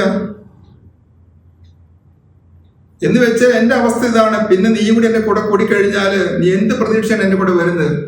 ഹി ഡിസ്കറേജസ് ദാറ്റ് മാൻ. ഓർക്കണം, നിയമജ്ഞൻ എന്ന് പറയുന്നത് പണ്ഡിതനാണ്, നിയമത്തിൽ അങ്ങേയറ്റം അറിവുള്ളവനാണ്. അത്രയും കഴിവുള്ള ഒരുത്തിനെയാണ് യേശു നിരുത്സാഹപ്പെടുത്തി വിടുന്നത്. 2-ാമത്തെ ഒരു മനുഷ്യൻ, ശിഷ്യന്മാരിൽ മറ്റൊരുവൻ അവനോട് പറഞ്ഞു, 21-ാമത്തെ വാചകം, കർത്താവേ, ഞാൻ പോയി എൻ്റെ പിതാവിനെ സംസ്കരിച്ചിട്ട് വരാൻ എന്നെ അനുവദിക്കണമേ. അവൻ ലീവ് എടുക്കാൻ ശ്രമിക്കുക. ഞാൻ എൻ്റെ പിതാവിനെയും മാതാവിനെ സംസ്കരിച്ചിട്ട് വരാം, അവരുടെ ഉത്തരവാദിത്തം നിറവേറ്റിയിട്ട് വരാം, കുറച്ച് കാലം ഞാൻ ലീവ് എടുക്കട്ടെ. പക്ഷേ യേശു പറഞ്ഞ മറുപടി കേട്ട് നമ്മൾ ഞെട്ടിപ്പോകും. മരിച്ചവർ തങ്ങളെ മരിച്ചവർ സംസ്കരിക്കട്ടെ, നീ ഇപ്പോൾ എന്നെ അനുഗമിക്കുക. ഓർക്കണം, മാതാവിനും പിതാവിനും ചെയ്യേണ്ട കടമകൾ നിർവഹിക്കുന്ന അനുവാദം മാത്രമാണ് അവൻ ചോദിക്കുക. അത് ന്യായമാണ്, നിയമത്തിന്റെ അനുസരണമാണ്. യേശു അവനോട് പറയുക, ആ കാര്യങ്ങൾ നോക്കേണ്ടത് നീയല്ല, നീ എന്നെ അനുഗമിക്കുക. കാരണം നീ എന്നെ കൂടെ നടക്കുന്നവനാണ്, നിനക്ക് മറ്റു ചിന്ത ഉണ്ടാക്കാൻ പാടില്ല. ഇവിടെ ആ വാചകത്തിന്റെ അർത്ഥം വ്യാഖ്യാനിച്ചു തരാം. മരിച്ചവർ തങ്ങളെ മരിച്ചവർ സംസ്കരിക്കട്ടെ എന്ന് പറയുന്നതിന് 3 തരത്തിൽ വ്യാഖ്യാനിക്കാം. സഭാപിതാക്കന്മാർ പലരും വ്യാഖ്യാനിക്കുന്നത് ആത്മീയമായി മരിച്ചവരാണ് ഇത്തരം ഭൗതിക കാര്യങ്ങളിൽ മനസ്സ് വയ്ക്കുന്നത് എന്നാണ്. 2-ാമത്തെ ഒരു വ്യാഖ്യാനം ഒരു പക്ഷേ ഇങ്ങനെ ചിന്തിച്ചാൽ മതി, മരിച്ചവരുടെ കർമ്മങ്ങൾ നിർവഹിക്കുന്നവര് അവര് ആ കാര്യങ്ങളെല്ലാം നടത്തട്ടെ. ഇപ്പൊ നമുക്കറിയാം, നമ്മുടെ നാട്ടിലും മരിച്ചവരുടെ സംസ്കാര കർമ്മങ്ങൾ നടത്താനുള്ള ടീമുകളുണ്ട്, ഗ്രൂപ്പുകളുണ്ട്. യൂറോപ്പിൽ അത് നേരത്തെ ഉണ്ട്. കമ്പനികളാണ് എല്ലാ കാര്യങ്ങളും ചെയ്യുക. അത് കാര്യമായിട്ട് അച്ഛനോ വീട്ടുകാർക്ക് ഒരു റോളം ചെയ്യാനില്ല. അങ്ങനെയായിരിക്കാം ഒരു പക്ഷെ ഉദ്ദേശിക്കുക, let the burier bury the dead. 3-ാമത്തെ ഒരു സാധ്യത, ഈ ക്രിസ്തു ശിഷ്യൻ ചോദിക്കുന്നത് ഒരു താൽക്കാലിക ബ്രേക്ക് അല്ല. അവന്റെ പിതാവിന് വയ്യാതായി, രോഗമായി, ഞാൻ പോയി ശുശ്രൂഷിച്ച് എല്ലാം കഴിഞ്ഞിട്ട് പിന്നീട് വന്ന് ഞാൻ അനുഗമിക്കാം. അങ്ങനെയാണ് എങ്കിൽ യേശുവിന്റെ ശിഷ്യനായ വ്യക്തി ഇത്തരം കാര്യങ്ങളിലേക്ക് പോകാതെ ക്രിസ്തു ശിഷ്യനായിട്ട് കേന്ദ്രീകൃതമായിട്ട് ജീവിക്കണമെന്നുള്ളതാണ്. അതുകൊണ്ട് തൽക്കാലത്തിൽ ശുശ്രൂഷ കർമ്മത്തെക്കുറിച്ച്, അന്ത്യകർമ്മങ്ങളെക്കുറിച്ച് അല്ല അവിടെ സംസാര വിഷയം, ദീർഘമായ കാലയളവിനെ കുറിച്ചാണ്. ഇനി മത്തായിയുടെ സുവിശേഷം 9-ാം അധ്യായത്തിലുണ്ടെന്ന് പറഞ്ഞു. യേശു വിളിക്കുന്നത്, ശിഷ്യന്മാരെ വിളിക്കുന്നതിൽ നമ്മൾ ശ്രദ്ധിക്കേണ്ട ഒരു കാര്യമുണ്ട്. ശിഷ്യന്മാർ യേശുവിനെ തേടി നടക്കുകയല്ല. യഹൂദ പാരമ്പര്യത്തില് റബ്ബിമാരെ തേടി ശിഷ്യന്മാരാണ് വരിക, ഗുരുവിനെ തേടി പോകുന്ന അനുയായികൾ. യേശുവിന്റെ കാര്യത്തില് യേശുവാണ് തനിക്ക് അനുയോജ്യമായിട്ടുള്ളവരെ കണ്ടെത്തി തിരഞ്ഞെടുക്കുന്നത്. അതുകൊണ്ടാണ് ശിഷ്യന്മാരുടെ ഗുണങ്ങളെ കുറിച്ചൊക്കെ നമ്മൾ അനലൈസ് ചെയ്യാൻ പോയി കഴിഞ്ഞാൽ നമുക്ക് തോന്നി ഇവരെയൊക്കെയാണ് യേശു വിളിച്ചത് എന്ന്. പക്ഷെ തനിക്ക് അനുയോജ്യരായവരെ യേശു വിളിച്ചു. മർക്കോസിന്റെ സുവിശേഷം 3-ാമത്തെ അധ്യായത്തിൽ നമ്മൾ വായിക്കുന്നൊരു വാചകമുണ്ട്. POC ബൈബിളില് അത് അത്ര കൃത്യമായിട്ടല്ല എഴുതി വെച്ചിരിക്കുക. POC ബൈബിള് പറയും യേശു തനിക്ക് ഇഷ്ടമുള്ളവരെ വിളിച്ചു എന്നാണ് 3-ാമത്തെ അധ്യായത്തിൽ. പക്ഷെ നിങ്ങൾ ഇംഗ്ലീഷ് ബൈബിൾ ഉണ്ടെങ്കിൽ ഗ്രീക്ക് ബൈബിൾ ഉണ്ടെങ്കിൽ ഒന്ന് വായിച്ചു നോക്കിയാൽ അത് കൃത്യമായിട്ട് അറിയാൻ സാധിക്കും. 13-ാമത്തെ വാചകം, അവൻ മലമുകളിലേക്ക് കയറി തനിക്ക് ഇഷ്ടമുള്ളവരെ അടുത്തേക്ക് വിളിച്ചു. ഇഷ്ടമുള്ളവരെ എന്നല്ല ഇംഗ്ലീഷ് ബൈബിളിൽ കാണുക, തനിക്ക് ആവശ്യമുള്ളവരെ, whom he wanted, തനിക്ക് ആവശ്യമുള്ളവരെ യേശു വിളിച്ചു എന്ന്. അതുകൊണ്ട് യേശു കാണിച്ച പ്രത്യേക സ്നേഹമാണ്. യേശു തന്നിയ ഒരു പ്രത്യേക മമതയല്ല, ഒരു സ്നേഹമല്ല അതിന്റെ അടിസ്ഥാനം. രക്ഷാകര ചരിത്രം പൂർത്തിയാക്കാൻ തനിക്ക് ആവശ്യമുള്ളവരെ എല്ലാം യേശു വിളിച്ചു, തനിക്ക് ആവശ്യമുള്ളവര്. അതുകൊണ്ടാണ് മാനുഷികമായിട്ട് ചിന്തിച്ചാൽ ക്രിസ്തു ശിഷ്യനാകാൻ ഒരു ഗുണവുമില്ലാത്തവരും യേശുവിന്റെ ശിഷ്യഗണത്തിലുണ്ട്. ഇവിടെ മാനുഷികമായ ചിന്തകളല്ല, ദൈവികമായ പദ്ധതിയാണ് പ്രധാനപ്പെട്ടത്. ക്രിസ്തു ശിഷ്യൻ ഏത് രീതിയിൽ ജീവിക്കണമെന്ന് 10-ാമത്തെ അധ്യായത്തിൽ പറഞ്ഞു വെച്ചിട്ടുണ്ട്. അതിനുശേഷം യേശു തുടർച്ചയായിട്ട് അവർക്ക് ഉപദേശങ്ങൾ കൊടുക്കുന്നുണ്ട്. അവർ ചിന്താഗതി എങ്ങനെയുള്ളതായിരിക്കണം, അവർ നേരിടാൻ പോകുന്ന ക്ലേശങ്ങൾ എന്തൊക്കെയാണ്. അവസാനത്തെ ഭാഗത്ത് വരുമ്പോൾ യേശുവിന്റെ പീഡാനുഭവ മേഖലയിൽ നരേറ്റീവ് വിവരണത്തിൽ വരുമ്പോൾ 2 ശിഷ്യന്മാരെ ഹൈലൈറ്റ് ചെയ്യുന്നുണ്ട്. അത് പത്രോസും യൂദാസുമാണ്. ഈ 2 ശിഷ്യന്മാര്, these are 2 examples of discipleship. One is a positive example, the other one is a negative example. 2 പേർക്കും തെറ്റുപറ്റിയവരാ. പക്ഷെ എന്തുകൊണ്ടാണ് പത്രോസ് രക്ഷപ്പെടുന്നതും യൂദാസ് സ്വയം നശിക്കുന്നതും? ഇവിടെയാണ് പത്രോസിന് അടിസ്ഥാന മനോഭാവവും തമ്മിലുള്ള വ്യത്യാസം. പത്രോസ് എടുത്തുചാട്ടക്കാരനായിരുന്നു. ഒരു പ്രത്യേക ഘട്ടത്തിൽ യേശു നിഷേധിച്ച് പറയേണ്ടി വന്നു. പക്ഷേ പൂർണ്ണമായിട്ടും അനുതപിക്കാനുള്ള മാനസിക അവസ്ഥയും അവനുണ്ടായിരുന്നു. അവന്റെ ബേസിക് ഫണ്ടമെന്റൽ ഓപ്ഷൻ തന്നെ അങ്ങനെയാണ്. പക്ഷെ യൂദാസിനെ കുറിച്ചുള്ള ചിന്ത യോഹന്നാനൊക്കെ പറഞ്ഞു വെക്കുന്ന പോലെയാണെങ്കിൽ അവൻ കള്ളനായിരുന്നു. പണസഞ്ചി അവന്റെ കയ്യിൽ നിന്ന് കട്ടെടുത്തിരുന്നു. ശിഷ്യന്മാർ ഒരുമിച്ച് ജീവിക്കുമ്പോൾ പലപ്പോഴും അവർ കൂടി ഇല്ലായിരുന്നു. അതുകൊണ്ട് യേശുവിന്റെ പഠനങ്ങളിൽ യേശുവിന്റെ വ്യക്തിയിലായിരുന്നില്ല ശ്രദ്ധ, മറ്റെവിടെയോ ആയിരുന്നു. അടിസ്ഥാനപരമായിട്ട് ക്രിസ്തു ശിഷ്യത്വത്തിന്റെ ഗുണങ്ങളൊന്നും ഉൾക്കൊള്ളാൻ കഴിയാതെ പരാജയപ്പെട്ടു പോയ ഒരു നെഗറ്റീവ് എക്സാമ്പിൾ ആണ് യൂദാസ് എന്ന് പറയുക. എല്ലാ കുറവുകളുണ്ടായിരുന്നിട്ടും അവസാനം ക്രിസ്തുവിന്റെ പ്രീതിക്ക് പാത്രമായവനാണ്. ഒരു മാനസാന്തര അനുഭവത്തിന് കടന്നു വന്നവനാണ് പത്രോസ്. ഇവിടെ ഞാൻ ക്രിസ്തു ശിഷ്യന്റെ പരാജയത്തിന് കാരണമായ സംഗതികളെ കുറിച്ചാണ് പറയാൻ പോകുന്നത്. അടുത്തത് പഴയ നിയമം മുതൽ നോക്കിക്കൊള്ളുക. പ്രഗത്ഭരായ വ്യക്തികളെ ദൈവം വിളിക്കുന്നു ഓരോരോ ദൗത്യങ്ങൾക്കായിട്ട്. സുവിശേഷത്തിൽ അപ്പസ്തോലന്മാരെ വിളിക്കുന്നു. പക്ഷെ ഇവർക്കൊക്കെ ഒരു പരാജയത്തിന്റെ ചരിത്രമുണ്ട്. പ്രഗത്ഭനും പ്രശസ്തനുമായ ദാവീദിനും സോളമനും ഒക്കെ പരാജയത്തിന്റെ ചരിത്രമുണ്ട്. ഈ പരാജയത്തിന്റെ കാരണങ്ങൾ അന്വേഷിച്ച് പോയി കഴിഞ്ഞ് നമുക്കറിയാം. ഒന്ന്, അവരുടെ സുഖേച്ഛയാണ്. ഏകാഗ്രതയോടെ ദൈവ ശുശ്രൂഷയിൽ ഏർപ്പെടേണ്ടതിന് പകരം മറ്റ് ചിന്തകളിലേക്ക് പോകുന്നു, സുഖേച്ഛയിലേക്ക് പോകുന്നു. പത്രോസിന് സംഭവിച്ചത് തന്നെയാണ്.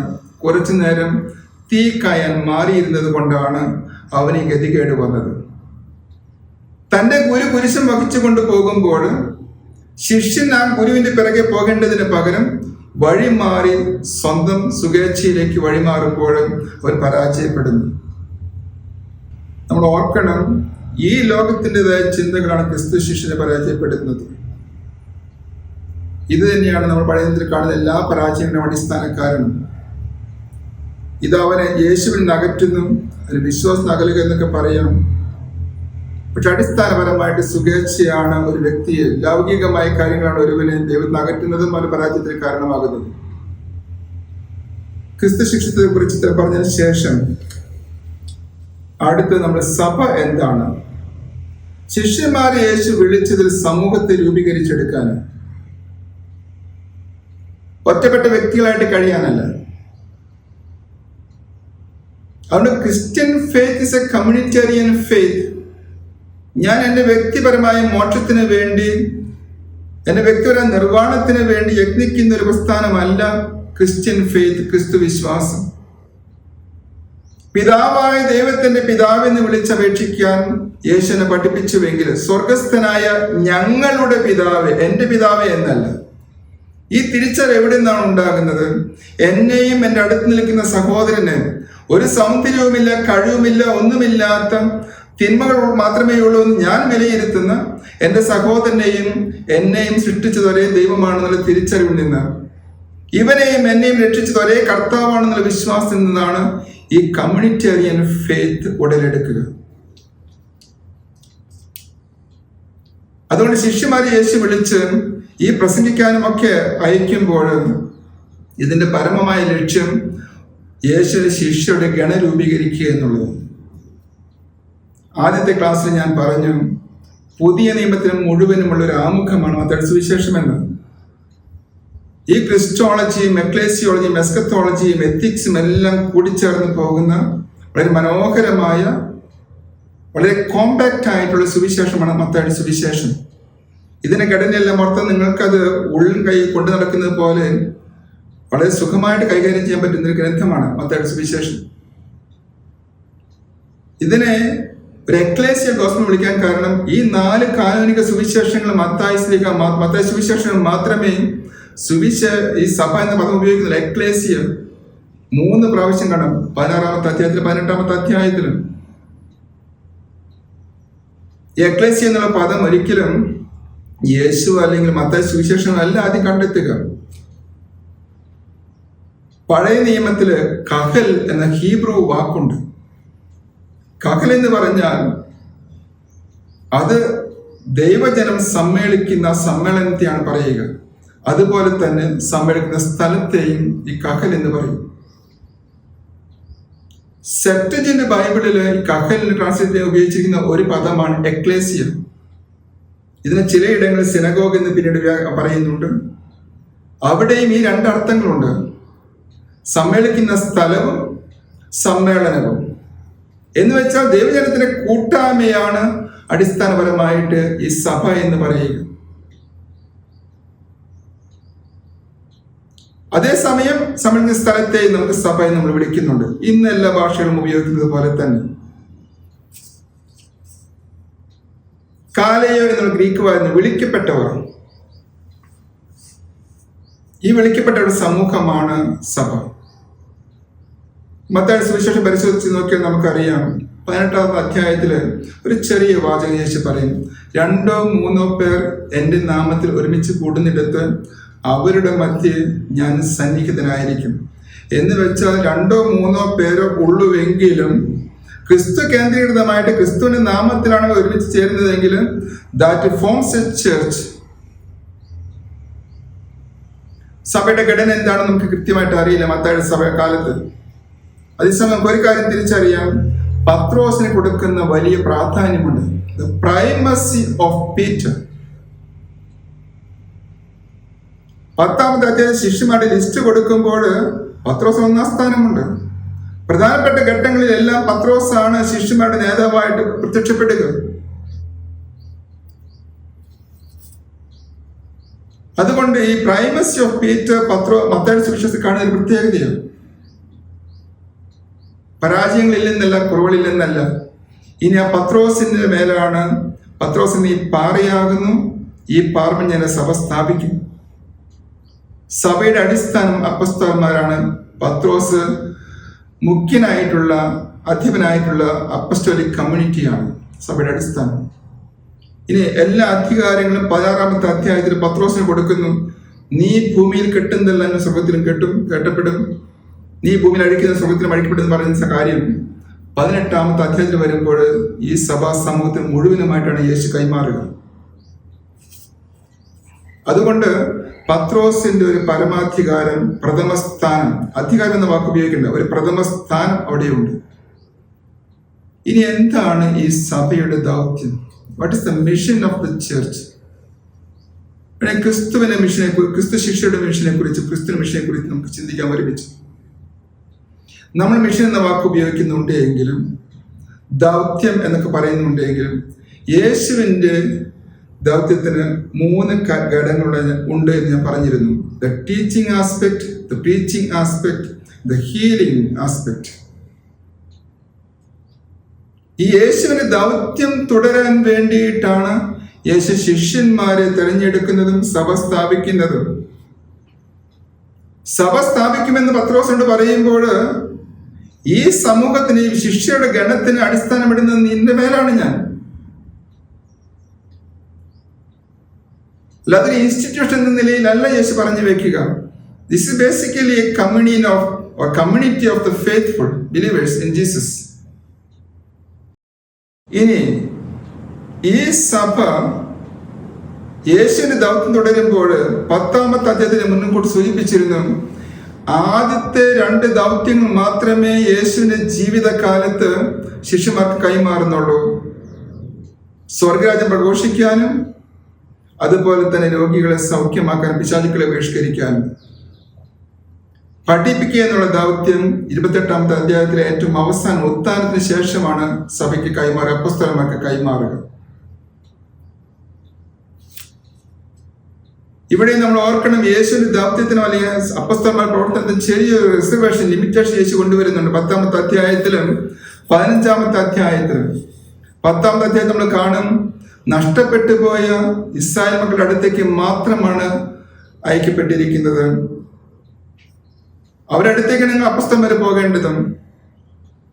15-ാമത്തെ അധ്യായം നമ്മൾ കാണും, ഇതുപോലെ തന്നെ കാനാൻകാരി സ്ത്രീയോട് പറയുമ്പോൾ വാസ്തവത്തിലെ യേശുവിന്റെ ദൗത്യം ഈ യഹൂദർക്ക്, നഷ്ടപ്പെട്ടു പോയ ഇസ്രായേൽ മക്കൾക്ക് മാത്രമുള്ളതായിരുന്നു. ഈ ഭൂമിയിലെ മനുഷ്യനായിട്ട് അവതരിച്ച യേശു സമയത്തിലും കാലത്തിലും പ്രവർത്തിച്ചപ്പോൾ, അല്ലെങ്കിൽ സമയത്തിലും സ്ഥലത്ത് പ്രവർത്തിച്ചപ്പോൾ, time and space, that mission was limited. അതിനർത്ഥം യേശുവിന്റെ മിഷന്റെ ഗുണഭോക്താക്കള് യഹൂദര് മാത്രമായിരുന്നു എന്ന അർത്ഥമില്ല. പ്രഥമമായിട്ടും നിങ്ങളുടെ ശ്രദ്ധ ഇപ്പോൾ യഹൂദരിലായിരിക്കണം. ഇത് കൃത്യമായിട്ട് മനസ്സിലാക്കണമെങ്കിൽ അപ്പോസ്തല പ്രവർത്തനങ്ങൾ 1-ാം അധ്യായം 8-ാം വാക്യത്തില് തന്റെ സ്വർഗാരോഹണത്തിന് തൊട്ട് മുമ്പ് യേശു ശിഷ്യന്മാരോട് പറയുന്ന കാര്യമുണ്ട്, നിങ്ങൾ ലോകത്തിലെ അതിർത്തികൾ വരെയും എനിക്ക് സാക്ഷികളായിരിക്കും. അത് എവിടെ മുതലാണെന്നറിയോ? ജെറൂസലമില്, യൂദയായില്, സമറിയായില്, അവിടുന്ന് ലോകത്തിലെ അതിർത്തികളിലേക്ക്. നോക്കിയാൽ there is a geographical progression of the mission. അത് തന്നെയാണ് മത്തായിയും ഉദ്ദേശിക്കുക. സ്വന്തം ഭവനത്തിലാണ് ആദ്യം മിഷൻ തുടങ്ങേണ്ടത്, ജെറൂസലത്ത്. അതിനുശേഷമാണ് സാവധാനം മിഷൻ വികസിച്ച് വിപുലമാകേണ്ടത്. അതുകൊണ്ടാണ് ഈ 10-ാമത്തെ അധ്യായത്തിലും 15-ാമത്തെ അധ്യായത്തിലും യേശുവിന്റെ ദൗത്യം ഒന്ന് ലിമിറ്റ് ചെയ്യുന്നുണ്ട് എങ്കിലും ഉത്ഥാനത്തിന് ശേഷമുള്ള യേശു എന്ന് പറയുന്നറിയോ, നിങ്ങൾ പോയി എല്ലാ ജനതകളെയും ശിഷ്യപ്പെടുത്തുവിൻ. There is a universal mission call of Jesus. നമ്മൾ വംശബലി പഠിച്ചപ്പോൾ നമ്മൾ കണ്ടു, എല്ലാവരെയും ഉൾക്കൊള്ളുന്നതാണ് യേശുവിന്റെ രക്ഷാകര കർമ്മം. പാപികളെയും വിശുദ്ധരെയും സ്ത്രീകളെയും പുരുഷന്മാരെയും യഹൂദരെയും വിജാതിയെയും എല്ലാം ഉൾക്കൊള്ളുന്നതാണ് യേശുവിന്റെ രക്ഷാകര കർമ്മം. പക്ഷെ ഓരോന്നിനും ഒരു സമയമുണ്ട്. പക്ഷെ അവസാനം ഈ ജനം മുഴുവൻ എല്ലാ ജനതകളെയും ശിഷ്യപ്പെടുത്താനുള്ള ദൗത്യമാണ് യേശു ശിഷ്യന്മാർക്ക് കൈമാറുക. അവിടെ ഞാനൊരു കാര്യം കൂടി വ്യാഖ്യാനിക്കാൻ ഉദ്ദേശിക്കുകയാണ്. 28-ാമത്തെ അധ്യായം അവസാനത്തെ പാരഗ്രാഫിൽ പോയി കഴിഞ്ഞാൽ ദ ഗ്രേറ്റ് മിഷണറി കമ്മീഷൻ എന്ന് പറയുന്നൊരു ഭാഗമുണ്ട്. യേശു തന്റെ ദൗത്യം ശിഷ്യരെ ഏൽപ്പിക്കുന്ന ഭാഗം. 18-ാമത്തെ വാചകം നോക്കുക. സ്വർഗത്തിലും ഭൂമിയിലുമുള്ള എല്ലാ അധികാരവും എനിക്ക് നൽകപ്പെട്ടിരിക്കുന്നു. മുമ്പ് നമ്മൾ ഓർക്കണം, പലപ്പോഴും യേശുവിനോട് ചോദിച്ച ചോദ്യം ഇതായിരുന്നു, നിനക്ക് ഈ അധികാരമൊക്കെ എവിടെ നിന്ന്? പ്രത്യേകിച്ച് പുരോഹിതന്മാര് ദേവാലയ ശുദ്ധിയുടെ ശേഷം ചോദിച്ചു, നിനക്ക് ഈ അധികാരമൊക്കെ എവിടെ നിന്ന്? ഇവിടെ യേശു കൃത്യമായിട്ട് പറയും. 4-ാമത്തെ അധ്യായത്തില് സാത്താൻ യേശുവിനോട് പറഞ്ഞ കാര്യമുണ്ട്, എല്ലാ അധികാരവും നിനക്ക് ഞാൻ തരാം.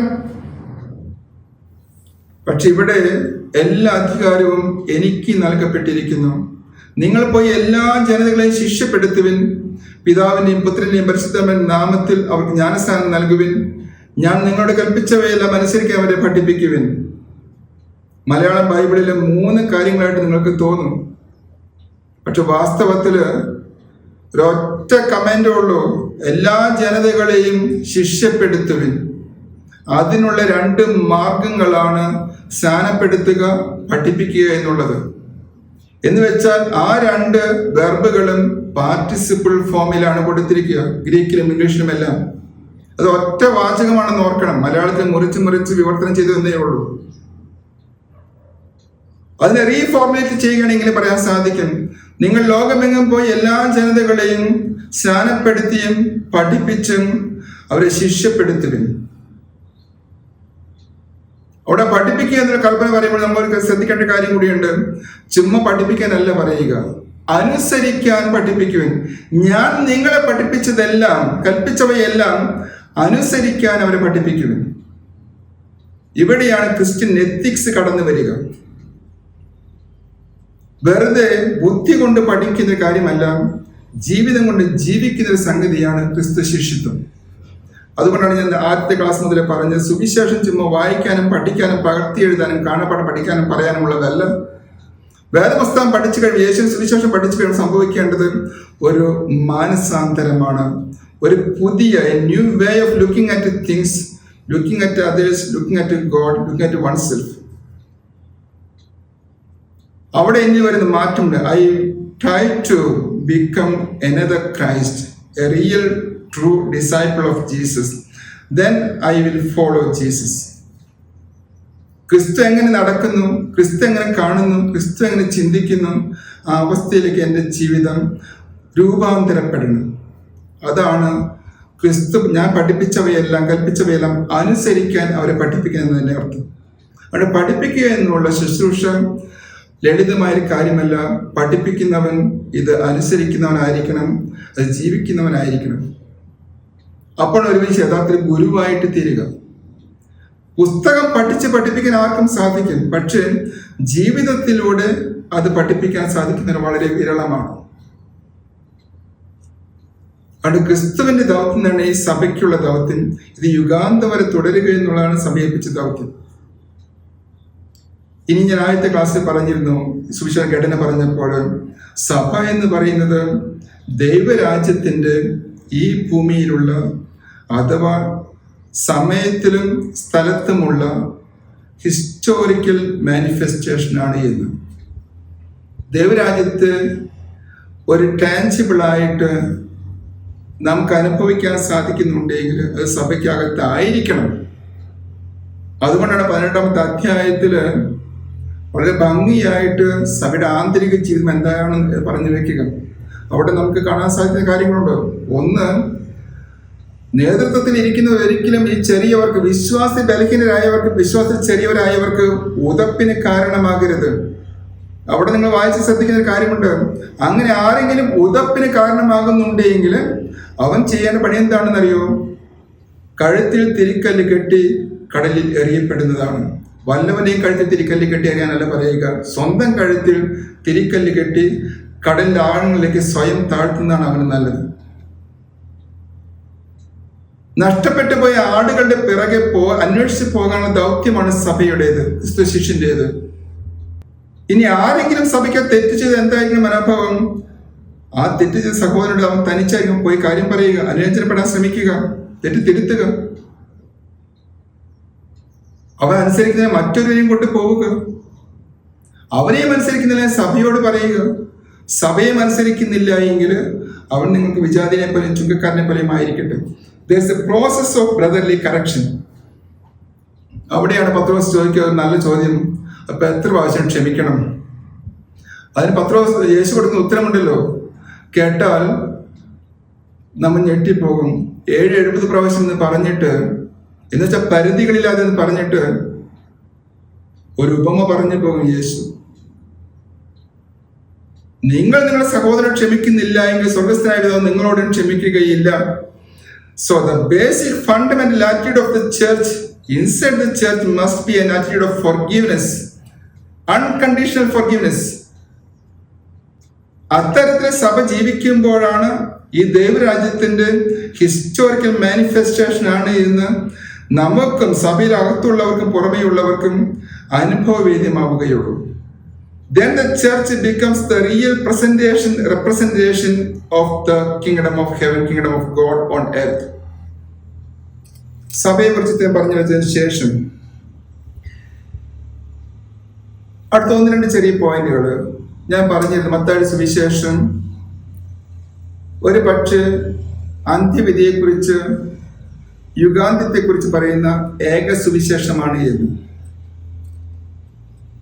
മത്തായിയുടെ സുവിശേഷത്തിൽ മാത്രമേ അന്ത്യവിധിയെക്കുറിച്ചൊരു വിവരണമുള്ളൂ.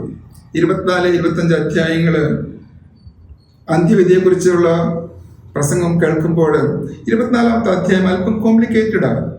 കാരണം ഒരേ സമയം തന്നെ ജെറുസലത്തിന്റെ നാശത്തെക്കുറിച്ചും അതേ വൊക്കാബുലറി ഉപയോഗിച്ച് തന്നെ യുഗാന്ത്യത്തെക്കുറിച്ച് പറഞ്ഞു വെക്കുന്നത് കൊണ്ടാണ് അത് കോംപ്ലിക്കേറ്റഡ് ആകുന്നത്. എന്ന് വെച്ചാൽ യുഗാന്ത്യത്തെക്കുറിച്ച് പറയാൻ ഉപയോഗിച്ചിരിക്കുന്ന ഭാഷയും അതിന് ഹിസ്റ്റോറിക്കൽ പശ്ചാത്തലവും ജെറുസലത്തിന്റെ നാശത്തെക്കുറിച്ച് പറഞ്ഞുകൊണ്ട്, അതുകൊണ്ടാണ് അവിടെ ഈ 2 ആശയങ്ങളും ഇടകലർന്ന് കിടക്കുന്നത്. 25-ാമത്തെ അധ്യായത്തിലേക്ക് വരുമ്പോൾ നമുക്കറിയാം കുറെ കൂടി വ്യക്തമാണ്. 2 ഉപമകള്, അവസാനം അന്ത്യവിധിയെക്കുറിച്ചുള്ള ഒരു ഉപമ. അതും ഉപമ തന്നെയാണ്. എന്ന് വെച്ചാൽ 3 ഉപമകളുണ്ട് ആ ഭാഗത്ത്. അവിടെ നമ്മൾ മനസ്സിലാക്കേണ്ട ഒരു കാര്യം, ഈ അന്ത്യവിധിയില് എന്താണ് മാനദണ്ഡം? ഈ അന്ത്യവിധിയുടെ മാനദണ്ഡം സഹോദരനോട് കാണിക്കുന്ന കരുണ. നമ്മൾ മനസ്സിലാക്കേണ്ട സത്യം, വിശ്വാസത്തെക്കുറിച്ച് ഒന്നും അവിടെ യാതൊരു പരാമർശവുമില്ല. അവിടെയാണ് നമ്മൾ പലപ്പോഴും കേട്ടില്ല, മതം ഏതായാലും മനുഷ്യൻ നന്നായാൽ പോരെ, നന്മ ചെയ്താൽ പോരെ. പക്ഷെ ഇവിടെ നമ്മൾ മനസ്സിലാക്കേണ്ട ഒരു കാര്യമുണ്ട്. സുവിശേഷത്തിന്റെ മറ്റു ഭാഗങ്ങളിൽ നിന്ന് ശിഷ്യത്വത്തെക്കുറിച്ച് യേശു പറഞ്ഞു പോരുന്ന കാര്യങ്ങളിൽ നിന്ന് വേർതിരിച്ച് ഒറ്റപ്പെട്ട് കാണുന്ന സംഗതിയല്ല ഇത്. അതുകൊണ്ട് ഇതെല്ലാം ക്രിസ്തുവിൽ വിശ്വസിച്ചുകൊണ്ട് ചെയ്യുമ്പോഴാണ് സ്വർഗരാജ്യ പ്രവേശനം സാധ്യമാവുക. There's a pure philosophical humanism, there's a Christian humanism. ഞാൻ ഒത്തിരി നന്മ ചെയ്യും സന്തോഷത്തോടെ, അതിൽ നിന്ന് എനിക്ക് പലപ്പോഴും ക്രെഡിറ്റ് ഉണ്ടാകാം, എനിക്ക് തോന്നുന്ന ആത്മസന്തോഷം ഉണ്ടാകാം. പലപ്പോഴും അത് ഞാനെന്ന വ്യക്തി കേന്ദ്രീകൃതമായിരിക്കും. മറിച്ച് ക്രിസ്തു കേന്ദ്രീകൃതമായ ഒരു നന്മ ചെയ്യലുണ്ട്. അവിടെ എനിക്ക് ഇഷ്ടമുള്ളത് കൊണ്ടല്ല, മറിച്ച് എനിക്ക് സന്തോഷമുള്ളത് കൊണ്ടല്ല, എനിക്ക് സൗകര്യമുള്ളത്, എനിക്ക് സാധിക്കുന്നത് കൊണ്ടല്ല, മറിച്ച് ക്രിസ്തുവിനെ പ്രതി ഞാൻ ഇതിന് തയ്യാറാകുന്നു. അവിടെ എനിക്ക് സാധിക്കുന്നില്ല എങ്കിലും, എനിക്കിപ്പോൾ സമയമില്ല എങ്കിലും, എനിക്ക് സന്തോഷമില്ല എങ്കിലും, ക്രിസ്തുവിൻ്റെ ദൗത്യവുമായിട്ട് ഞാൻ പൊരുത്തപ്പെടുമ്പോൾ ആ ദൗത്യം ക്രിസ്തുവിന് വേണ്ടി ഞാൻ ചെയ്യുന്നു, ക്രിസ്തുവിന് വേണ്ടി ഞാൻ ചെയ്യുന്നു. ഇവിടെയാണ് ക്രിസ്തു ശിഷ്യന്മാരുടെ ഈ ദൗത്യം നമ്മൾ തിരിച്ചറിയേണ്ടത്. യുഗാന്ത്യോന്മുഖമായ ക്രിസ്തു ജീവിതം എന്ന് പറയുന്നത് ഇത്തരത്തിലുള്ളത്. അവിടെ സ്വാർത്ഥതയില്ല. സ്വർഗരാജ്യത്തിന് വേണ്ടിയല്ല ഞാൻ ചെയ്യും, മറിച്ച് ക്രിസ്തുവിന് വേണ്ടി ഞാൻ ചെയ്യുന്നു. അതിന് പ്രതിഫലം വലുതായിരിക്കും. അതുകൊണ്ട് ഇത്രയും ചെറിയ കുറച്ച് കാര്യങ്ങൾ പറഞ്ഞതിന് ശേഷം നമുക്ക് ഇനി ചെയ്യേണ്ടത് ഈ കേട്ട ക്ലാസ്സുകളുടെ വെളിച്ചത്തിൽ സുവിശേഷത്തിൽ ആഴത്തിലേക്ക് ധ്യാനിക്കുക എന്നുള്ളത്. ഈ പകർത്തി എഴുതുന്നതും കാണാപ്പാഠം പഠിക്കുന്നതെല്ലാം നല്ലതാണ്. പക്ഷെ അതിനേക്കാളേറെ ഇതൊരു മനനം എന്നുള്ള പ്രക്രിയയിലേക്ക് പോകണം. അരൂപിയുടെ വെളിച്ചത്തിലിരുന്ന് ഒരു വാചകമേ സാധിച്ചുള്ളൂ, അത് കൃത്യമായ അർത്ഥം മനസ്സിലാക്കി ജീവിതത്തിലേക്ക് പകർത്താൻ ശ്രമിക്കുമ്പോൾ ഈ വേദപുസ്തക പഠനത്തിന് അർത്ഥമുണ്ട്. നമ്മുടെ അറിവല്ല വർദ്ധിക്കേണ്ടത്, ക്രിസ്തുവിനോടുള്ള സ്നേഹവും ക്രിസ്തുവിനുള്ള കമ്മിറ്റ്മെൻറ്റുമാണ് ഈ സുവിശേഷ പഠനം വഴി ക്രിസ്തു ശിഷ്യനായി എന്നിൽ ഉണ്ടാകേണ്ട റിസൾട്ട്, കോൺസിക്വൻസ്, ഇഫക്റ്റ്. ദൈവം നിങ്ങളെ അനുഗ്രഹിക്കട്ടെ. എല്ലാവർക്കും സ്തുതിയായിരിക്കട്ടെ.